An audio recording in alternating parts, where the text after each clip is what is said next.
Survive from Scrappy Mania, and today we're going to use some polymer clay. I'm going to show you how to use polymer clay with your Martha Stewart molds.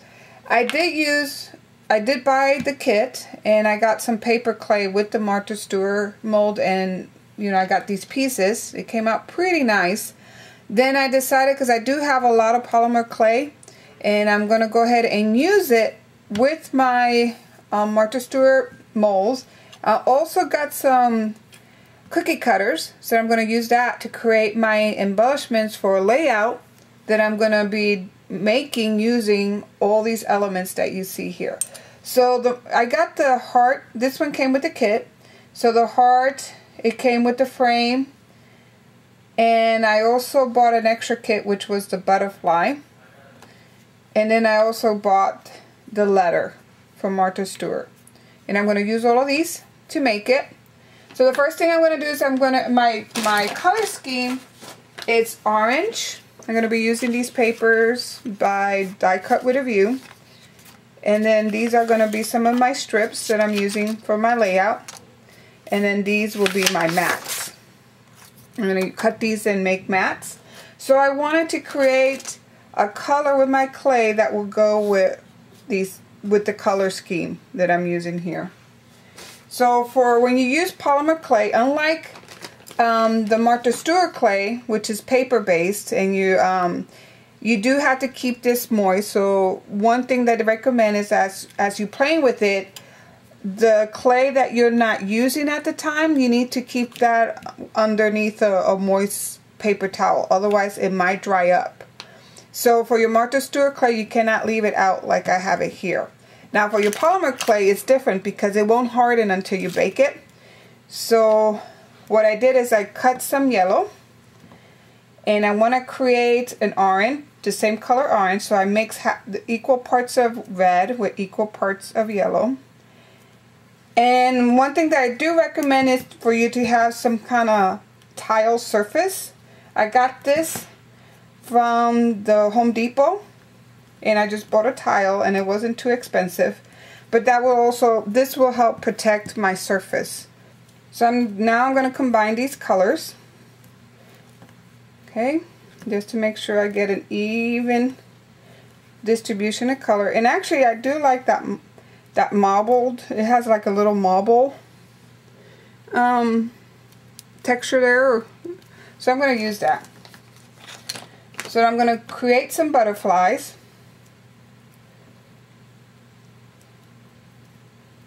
It's going to take a little bit. And then put that on my mold, and just spread it out. So just spread it out evenly, and then use these are some tools that you get with your kit to kind of just flatten the back of your clay piece and also just make it nice and even.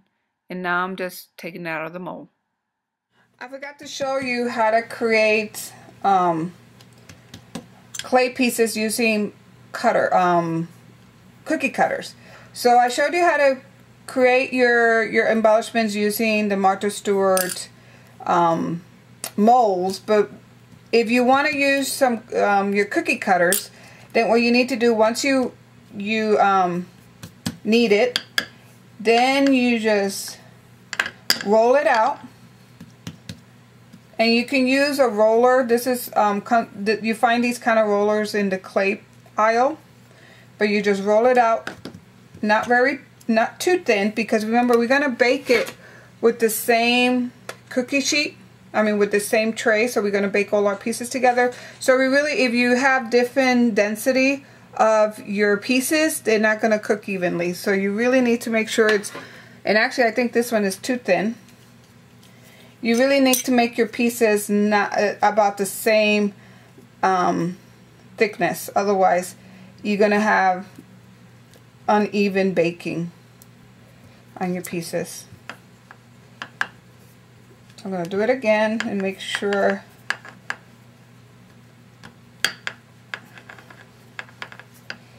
I kind of don't roll it out too thin. So I think I have like the with the thickness of a nickel. And then I'm just going to go in here, cut my pieces out.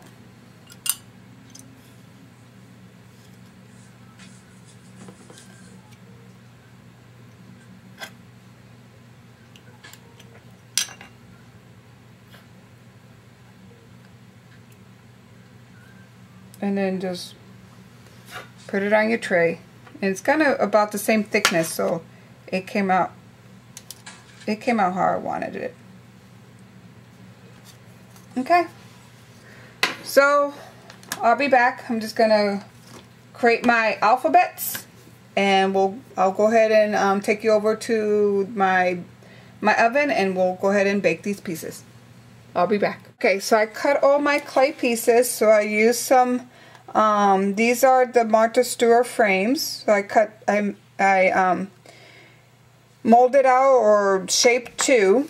And I used I got a gold polymer clay. And I kind of mix a little bit of the red in order to kind of, you know, so it'll be kind of the same. The color scheme I kind of the same.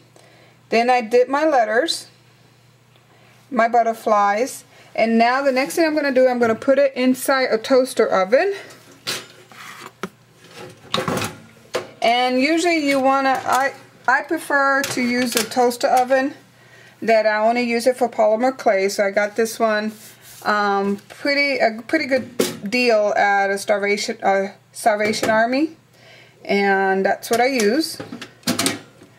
I'm going to put it for 350 and for 30 minutes. You want to follow the manufacturer package. Each polymer clay has its own temperature, how it needs to be baked. So you just follow the instructions on your package of your clay piece.